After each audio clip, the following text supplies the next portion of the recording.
வருஷத்துடைய முதல் வாரத்தில வரக்கூடிய ப்ரோமோன்னு நெனச்சாங்களா? என்னங்கிறது தெரியல. வந்த எல்லா ப்ரோமோவும் வந்து பார்த்தீங்கன்னா, முடிஞ்ச வரைக்கும் சீரியஸா இல்லாம இருக்கலாம் அப்படின்னு முடிவு பண்ணி, பிளான் பண்ணி எடுத்த மாரி தான் இருக்கு பாண்டியன் ஷோஸ் தவிர.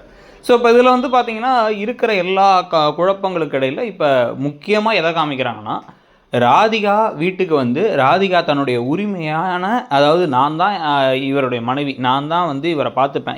இவர பத்தி எல்லா விதமான ஒரு விஷயங்கள்லயும் கண்ட்ரோல் எனக்கு தான் இருக்கு அப்படின்னு முடிவு பண்ணி அவங்க என்னென்ன செய்றாங்க அப்படிங்கிறத தான் காட்டுறாங்க.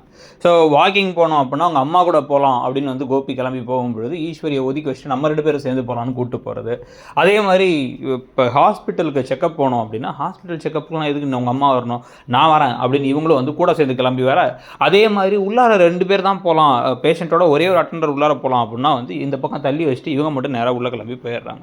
ஸோ இந்த மாரி வந்து எல்லா வகையிலயுமே ஏதாச்சும் ஒரு விஷயத்த ஒரு குடைச்சல் குடுத்துட்டே இருக்காங்க ராதிகா அப்படிங்கிறது ஈஸ்வரிக்கு அப்படியே கடுப்பா இருக்கு. நம்ம கையில இருந்த கண்ட்ரோல் போயிடுச்சே அப்படின்ட்டு. பாக்கியா கண்டுக்கவே இல்ல. நீங்க என்ன வேணா பண்ணுங்கன்ட்டாங்க. அதுக்கு முன்னாடி நீங்க டிவோர்ஸே வாங்குறதுக்கு முன்னாடி வந்து பார்த்தீங்கன்னா, பாக்கியா என்ன செய்வாங்கன்னா, ஈஸ்வரி கோபிய பார்த்துக்கிட்டு, "பாக்கியா சுடு தண்ணி எடுத்து வா, பாக்கியா அவன் கால அமிக்கிவிடு" அப்படின்னா எல்லாத்தையும் செஞ்சுக்கிட்டு இருப்பாங்களே தவிர, வேற எதையுமே வந்து உரிமையோட அவங்கள செய்ய விட்டதும் இல்ல கோபி.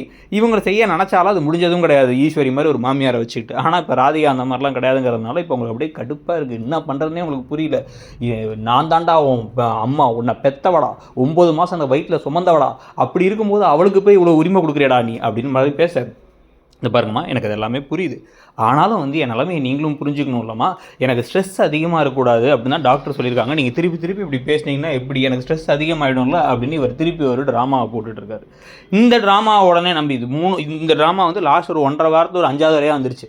அத நம்பி உடனே நான் எதுவுமே பேசலடா. எனக்கு நீ தான்டா முக்கியம். என் புள்ள நீ தான் முக்கியம் எனக்கு. எனக்கு எல்லாமே நீ தான் அப்படின்னு வந்து வசனத்தெல்லாம் பேசிட்டு, இப்ப ஈஸ்வரி எதுவும் பேசாம இருக்க. இது எல்லாத்தையுமே அந்த கிச்சன்ல உட்காந்துட்டு வந்து கம்ப்ளீட்டா வந்து பார்த்துக்கிட்டு இருக்காங்க. இப்ப இவங்க பாக்கியா. ஸோ பாக்கியாவுக்கு என்னன்னா வந்து 1 வாரம் 2 வாரத்தில் போயிடுவாங்க. நாள் வாடகைக்கு விட்டுருக்கமே அப்படின்னு நினச்சிருந்தா கூட இப்போ திருப்பி இவங்க ரொம்ப நாள் இங்கே தங்கிடுவாங்க போல. ஏன்னா ஈஸ்வரி இவங்களை விடுறதுக்கு ரெடியாகவே இல்லை. இவர் இன்னமும் டாக்டர் செக்கப்பு அப்படின்ட்டு இருந்தாருன்னா இன்னும் மாசக்கணக்காக இங்கே தங்கிட்டாங்கன்னா பாக்கியாவுக்குன்னு ஒரு வாழ்க்கை தனியாக இல்லையாங்கிறதான் நம்ம கேள்வி. பாக்கியாவே உள்ள சேர்க்கும் பொழுது எத்தனை நாள் நீங்கள் கிளம்புவீங்க அப்படிங்கிற கேள்வியை கேட்டிருக்கணும். அதையும் கேட்குற மாதிரி தெரியல. சாப்பாடை ஒரு நாள் வந்து தடுத்துட்டாங்க சரி. அடுத்த நாள்லேருந்து சாப்பாடு வைக்கமே இல்லாமல் வந்து திருப்பி பாக்கியா சமைச்சதை கொடுக்கறதுக்கு எவ்வளோ நேரம் ஆகிட போகுது. பாக்கியாவே ராதிகா படுற கஷ்டத்தை பார்த்துட்டு நானே உங்களுக்கு சேர்த்து சமைக்கிறேன்னு சொல்லிட்டு இந்த வீட்டுக்கு ஏற்கனவே வந்து ஹோட்டலில் சமைக்கிறது மட்டும் இல்லாமல் இந்த வீட்டுக்கும் சமையல்காரங்களாக அவங்க மாறுறதுக்கான நாள் வெகு தொலைவில் இல்லைன்னு தான் தோணுது. அதுக்கு முன்னாடி இந்த கதையில் ஏதாவது திருப்பம் நடந்து அவரை துரத்தி விட்டாங்கன்னா பரவாயில்ல. அதுவும் எப்போ நடக்கும் அப்படிங்கிறத பொறுத்து இருந்து பார்க்கலாம். ஆனால் சீரியலை முடிக்கலாம்னு நினைக்கிறாங்களா இல்லை இன்னும் இழுக்கலாம்னு நினச்சி கொண்டு போகிறாங்களான்னு தெரியல. உங்களுக்கு என்ன தோணுது? சீரியலை முடிச்சிடலாமா இல்லை போகிறதே நல்லா தான் இருக்குன்னு நினைக்கிறீங்களா? சொல்லுங்க.